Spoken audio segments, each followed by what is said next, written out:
gosh, I love every place, really. I like to travel, and I like to sightsee and go to different places, and just live life, and experience as much as I possibly can. I really enjoy Europe quite a bit. This summer, actually next week, we're going to Moscow, which I've never been to Moscow before. This is our first time playing there, so I'm really looking forward to that. And actually, whenever there's a new city on the itinerary, everybody in the band is very excited about that, and everybody starts doing research as to what to see, what to do. Great restaurants, clubs, nightlife, restaurants, all that, and it becomes a real interesting topic of conversation at rehearsals. Hey, I heard this club in Moscow. It's supposed to be the happening place, and that'll take up 20 minutes of conversation right there with the band. Everybody's really psyched about going to different places. We played some pretty interesting places and interesting situations. We've performed on street corners. We've performed on the back of flatbed trucks, soccer stadiums, arenas, theaters, clubs. Gosh, you name it. The middle of the desert, all kinds of places. Wherever you can put speakers, that's pretty much where we've gone.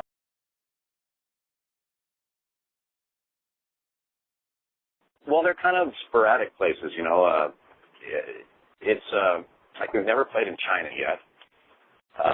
For years and years, that country was closed, to Western music, But it's opening up now, and promoters are starting to ask around for shows, which is very exciting. So I've always wanted to go there. We've played everywhere in the United States, many times, except Hawaii. Never played Hawaii. I've been to Hawaii, but never played a show there. Where else? I haven't been to Dubai yet. A lot of people we know that have played there. They say it's an excellent venues and really great audiences. So I'd like to play there. Yeah, I guess I'd like to play everywhere possible. Really, I just love to perform, and it's a great thing to be able to play music for an audience that is there for the art.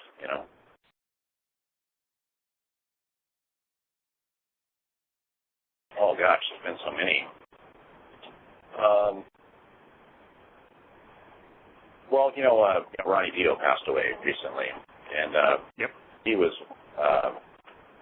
he invited us on our first European tour ever, 1983, and the day we showed up for the show, he came into our dressing room, introduced himself, and invited us all down to his dressing room for cocktails and food before the show.